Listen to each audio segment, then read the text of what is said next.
오늘은 규례와 계명을 거역하는 자의 벌이라는 제목으로 말씀을 선고합니다. 26장은 이제 순종하는 자에게는 복을, 거역하는 자에게는 벌을 주겠다. 이렇게 26장 전체가 이렇게 두 주제로 나눠져 있는데요. 우리가 어제까지 13절은 바로 하나님 말씀 순종하면 복을 주겠다 이렇게 말씀했고, 이제 오늘 말씀은 이제 35절까지 이어지는데 거역하면, 하나님의 말씀의 뜻을 거역하면 이제 벌이 내린다는 겁니다. 그래서 오늘 본문에 여기 지금 14절 15절에 보면 그 조건을 이렇게 말씀했어요. 청종하지 아니하면. 청종이라는 것은 아주 귀 기울이고 듣는다는 말입니다. 그러니까 우리가 하나님 말씀을 귀를 기울여서 들어야 돼요. 말씀이 아무리 이렇게 다 주어져 있어도 여기에 골똘하게 듣고 깨달으려고 하는 마음이 없으면 신앙생활은 잘 될 수가 없어요. 그래서 이제 청종해야 되는데 청종하지 아니하면 그랬고, 명령하면 준행해야 되는데 준행하지 아니하면 그렇게 말씀했어요. 또 규례는 존중해야 되는데 멸시하면 그렇게 말씀했고, 또 마음에 내 법을 싫어하여 그랬어요. 앞에서는 싫어하지 아니하여, 그 말은 오히려 굉장히 긍정적으로 하나님 말씀을 좋아한다는 뜻인데, 여기서는 하나님 말씀을 싫어한대요. 또 계명을 다시 또 준행하지 아니하며 그랬고, 마지막으로 언약을 배반하면 이렇게 말씀했어요. 그러니까 사람은 이렇게 청종하지 않기 시작하면 이제 서서히 이렇게 준행도 안 하고 멸시하고 싫어하고 끝내는 배반한다. 배반이라는 것은 이제 하나님의 이 구원의 도를 이제 버리고 반대편으로 간다, 그 뜻이에요. 이렇게 하면 하나님은 벌을 내리는데, 이 복을 내린다는 말씀은 13절밖에 안 되는데 이 벌을 내린다는 말씀은 훨씬 길어요. 신명기도 28장에 보면 복과 저주를 말씀했거든요. 거기도 복의 내용보다 저주의 내용이 훨씬 많아요. 그 말은 무슨 뜻이냐면, 우리 사람은 전부 죄를 짓고 이미 저주를 받은 사람이기 때문에 돌이켜서 말씀 순종하고 복 받기보다도 훨씬 우리가 쉬운 것이 계속 말씀 거역하고 벌 받는 게 훨씬 가능성이 많다는 뜻이에요. 그런 걸로 본다면 인류가 다 구원받기는 힘들 거예요. 또 뭐 반반 구원받는 것도 성경을 읽어보면 사실 힘들어요. 그래서 천국은 다수가 가는 게 아니다, 그걸 우리가 깨달아야 돼요. 그래서 오늘 본문에 크게 4종류의 벌을 내린다고 그랬는데, 사실은 더 자세하게 보면 8가지로 벌을 받는 거예요. 그걸 지금 제가 두 개 해서 크게 4가지로 갈라놨는데, 그걸 잘 들어야 됩니다. 첫째, 이제 16절 17절에 보면 질병과 패전, 이 2가지를 말씀했거든요. 그러니까 하나님이 제일 우선적으로 주는 게 뭐냐면 질병을 준다는 거예요. 죄가 있는 자에게, 돌이키지 않는 자에게. 그래서 여기 보니까 폐병과 열병이라고 말씀을 했는데, 이 병이 과거만 있습니까? 지금 이게 모세 시대인데 폐병 지금까지 있어요. 열병 지금까지 있다고요. 그러니까 이 벌이라고 하는 것은 이 역사가 시작돼서 아담과 하와가 죄진 이래 지금까지 이 병은 창궐하고 있어요. 계속 새로운 병이 생겨요. 제가 이 죄 문제를 좀 연구하다가 그 보험하는 사람들이 그 병에 대한 종류를 열거해 놨는데 그 당시 6,000가지 병을 열거해 놨더라고요. 보험에 해당되는 병을 쭉 나눠 놨는데, 그러니까 사람의 병이 별의별 병이 다 있는 거예요. 우리가 생각지 못한, 주로 아는 병 말고도 무지무지하게 병 종류가 많아요. 그것이 바로 다 결과적으로 죄의 까닭이다, 그 말이에요. 사람이 이 땅에 살면서 벌 받는 첫째가 바로 병 때문에 벌 받고 있다는 거예요. 또 하나가 여기 이제 패전이라고 그랬는데요. 사람이 이제 그 당시에는 전쟁을 하게 되잖아요. 그러면 패배한다는 거예요. 전쟁을 이겨야 되는데 패배한다. 그럼 우리들의 삶 속에 이제 이 패전이 뭐겠어요? 이 세상에서 사회생활을 해야 되는데 계속 안 되는 거예요. 계속 이래도 안 되고 저래도 안 되고, 이러한 삶이 우리에게 계속 주어질 때 깨달아야 되는 거예요. 내 병이 왜 안 낫고 점점 깊어지나? 왜 사회생활이 풀리질 않고 점점 꼬여지나? 이런 것이 우리들의 삶에 깨달아지고 내 내면을 들여다보고 내가 해결하지 못하고 계속 진행되는 죄가 무엇인가를 깨달아야 된다는 거예요. 그 다음에 두 번째가 18절부터 22절까지는 기상이변과 황폐를 말씀했어요. 그러니까 이 세상을 우리가 살아갈수록 이 세상에 자연재해가 많아지고 우리가 존재하는 이 세상이 점점 황폐해진다는 거예요.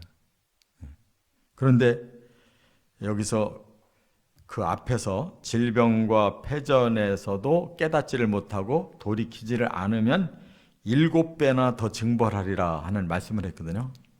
그러니까 병 걸리고 뭐 사회생활이 자꾸 실패하는 것보다 더 무서운 거는 이 자연이 망하는 것이다, 그거예요. 그건 사람의 노력으로 잘 안 되잖아요. 그래서 과학이 증명하고 있어요.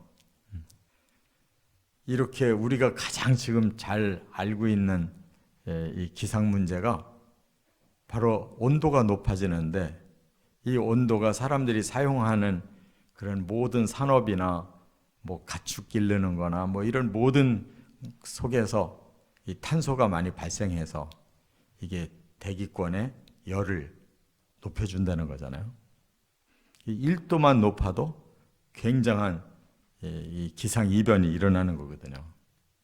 그리고 이것이 이제 계속되면 나중에 이 지구가 다 황폐해지는 건데, 사람이 이제 어쩔 수 없는 이러한 상황이 온다는 것이 무서운 거죠.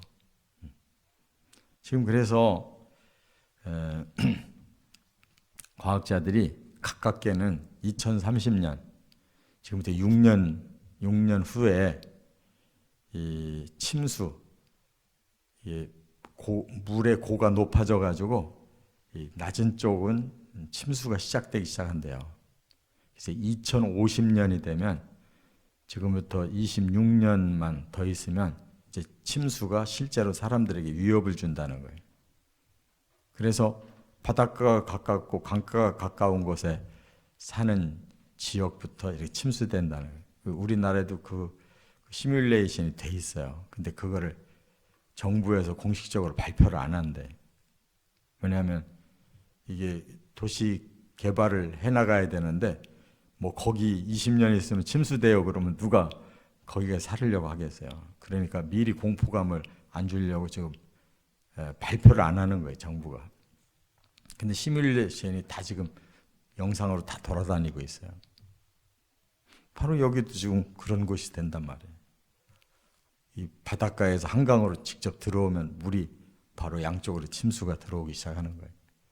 파주, 일산, 저 김포가. 우리가 이것을 뭐 겁내라고 하는 게 아니라 실제로 하나님의 말씀은 진행된다는 거예요. 세상의 역사가 더 길어질수록 마지막 때가 돼갈수록 자연의 재앙이 심해진다는 거예요. 그것을 우리 사람들이 깨닫고 죄를 버려야 세상이 서로가 위에서 편안하게 살고 하나님을 경외해야 겸손해지는 건데 사람들이 위에 높은 분이 안 계시니까 그냥 자기가 제일 높은 그러니까 서로 높아지려고 싸우고 모든 게 악순환이 된단 말이에요. 자, 그 다음에 세 번째가 이제 23절부터 26절에 보면 연병과 기아라고 그랬어요. 그러니까 이런 것이 이제 점점 심해지면 뭐가 생기느냐? 전염병이 생기는 거예요. 기아, 이제 땅이 점점 황폐해지니까 사람들이 먹고 살 수가 없는 거예요. 지금 지구에 이런 일이 얼마나 많아졌냐. 그래서 뭐 근래에 우리가 뭐 에이즈 병, 뭐 에볼라 병, 사스, 광우병, 신종 인플루엔자, 아직도 다 안 끝난 코로나, 이게 지금 계속 진행되잖아요. 그거는 앞으로 더해지지 약화되지 않는다. 약을 개발하는 기술보다 전염병이 더 많이 일어난다는 거예요.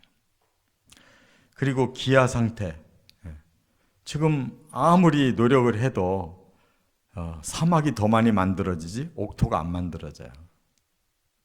그러니까 아프리카 땅이 비옥한 곳은 비옥하지만 황폐한 곳이 너무 많아져가지고 도저히 거기서는 농사가 안 되니까 원조를 받아야 살 수가 있는데 이 강대국들이 이기적인 원조를 하잖아요.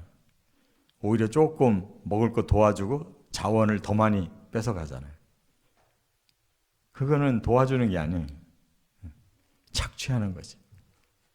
유럽이 발달하면서 제일 가까운 아프리카부터 얼마나 초토화시켰어요. 다 뺏어간 거예요. 지금 지구상의 3분의 1은 굶고 산대잖아요. 배부름을 모른대요. 이렇게 이제 막판으로 갈수록 사람에게 아주 생명의 위협이 전염병과 기아 상태다.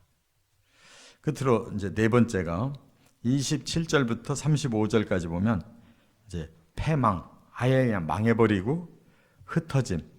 이제 하나님이 사람들을 다 흩어버린다는 거예요.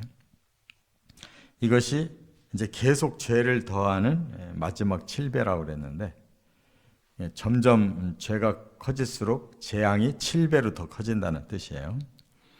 그래서 막판에 그 사람들이 자식까지 잡아먹을 것이라고 오늘 본문에 그랬는데 열왕기하 6장에 보면요 그런 사건이 있어요. 엘리사 시대 때 아람 나라가 쳐들어와요. 그래서 포위를 해버렸어요. 사마리아 성을. 그랬더니 그 성 안에서 사람들이 더 이상 먹고 살 수가 없어요. 다 떨어졌어요. 그러니까 이웃에 있던 여자들이 서로 상의하는 거고 오늘은 네 자식을 잡아먹고 내일은 내 자식을 잡아먹자. 그게 열왕기하 6장에 나와요. 그러니까 사람들은 이제 최악의 상태가 되면 사람들이 서로 잡아먹으려고 하는, 그러니까 완전히 인간 말종이 돼버리는 거예요. 그런데 그것이 바로 이스라엘에서 샘플이 된다는 거예요. 오늘 본문에. 그러니까 이스라엘이 어떻게 돼 갔는가를 보면 아는 거예요. 가나안 땅을 정복해서 하나님의 그 젖과 꿀이 흐르는 땅을 만드시려고 계획하고 이스라엘을 집어넣는데 그 이스라엘 역사를 보세요. 이제 사사기 시대부터 이스라엘 역사가 있잖아요. 사사기 시대에 계속 죄를 범해서 그냥 그때마다 사사를 보내서 다시 회개하면 살려주고 회개하면 살려줬잖아요. 사사가 16명이나 쭉 있었잖아요. 그러다가 이제 사무엘 시대가 와서 사울이 왕이 되고 그 다음에 다윗이 왕이 되면서 다윗의 자손으로 내려가다가 결국은 솔로몬 한대 내려가고 분열되잖아요. 통일왕국이 아들 솔로몬 한 대만 내려가요. 다윗이 아무리 훌륭해서도 자식 농사 망쳤어요. 솔로몬 한 대만 내려가고 솔로몬 이후로 르호보암이라는 왕이 강공책을 쓰다가 열지파 잃어버리고 겨우 본래 그 전통을 지키던 유다와 베냐민 지파 둘만 남고 나머지 10지파가 북쪽으로 따로 떨어져서 북이스라엘 세우잖아요. 그리고 북이스라엘은 721년에 아수르에게 멸망당해요. 남유다도 586년에 바벨론에게 멸망당한다. 그때부터 독립국가가 못 된 거예요. 로마 시대까지 계속 그 시대마다 그냥 제국이 나타나가지고 이스라엘은 계속 속국으로 살았어요. 결국 예수님 시대에 로마가 지배하고 있었는데 메시아를 보내도 그들이 메시아를 버리니까 하나님이 마지막 징계를 내린 거예요. 이 흩어짐의 징계를. 그래서 서기 70년에 로마의 티투스 장군이 와가지고 완전히 이스라엘 초토화시켰어요. 그래서 결국 이스라엘 사람들 다 해외로 도망가고 그 땅은 빈 땅이 돼서 안식을 하리라 하는 말씀이 나오는데 이스라엘 땅은 주인이 없어진 거예요. 그래서 이제 이슬람 계통의 사람들이 거기서 사는 것이 팔레스틴. 지금 겨우 1948년에 이스라엘이 돌아와서 그 삐짓고 그 땅을 다시 들어와서 지금 다시 재정복 기간을 지금 갖고 있는 거예요. 그런데 좀 사방에 적군만이 있잖아요. 이스라엘이 한가운데서 지금 온 사방의 나라랑 다 싸우고 있어요. 근데 하나님 그걸 원하는 게 아니에요. 그러니까 전쟁은 축복이 아니에요. 이렇게 거부하는 하나님의 뜻을 거부하는 자들에 대한 벌 중에 하나예요. 거기가 3차 대전의 현 장소가 될 거예요. 이스라엘은 그렇게 싸우면서 망하고 하나님의 진리를 깨닫고 회개하는 자가 마지막 구원받는 거예요. 이스라엘 사람도. 그러니까 환란의 시대가 끝인 거예요. 이렇게 성경은 레위기 26장에 선민 이스라엘 선택해놓고 율법을 주시면서 율법을 잘 지키면 너희를 축복할 거지만 율법을 버리면 너희도 버림당한다. 너희 후손들이 온 세계로 흩어질 거야. 그러나 이제 36절이 이제 36절부터 끝절이 남아 있어요. 그 다음 시간에는 마지막에 내 백성을 돌아오게 하리라. 내 땅으로 돌아오게 해서 그들이 변화되면 구원시켜 주리라 라고 마지막 말씀 남겨놨단 말이에요. 36절부터. 성경대로 지금 되고 있어요. 모세 시대에 이 레위기에 이 한 장에 이미 있고 신명기에 바로 또 28장에 한 장에 복과 저주가 그대로 있어요. 이스라엘은 하나님 손바닥 안에 있어요. 지금 자기들이 아무리 무기를 개발해서 뭐 다른 나라 쳐서 이긴다 할지라도 이기는 게 아니에요. 이스라엘은. 저나 여러분이나 하나님의 말씀을 믿으셔야 됩니다. 이 뭐 역사가 어떻게 진행되든 그거는 허울이에요. 허울. 하나님의 말씀의 방향대로 가는 거예요. 복도 순종하면 받는데 거역하면 벌이 따르는 거예요. 이렇게 하나님의 계획을 잘 깨닫고 우리가 영안을 밝게 떠서 의의 길, 선의 길, 거룩의 길로만 가시기를 주의 이름으로 축원합니다.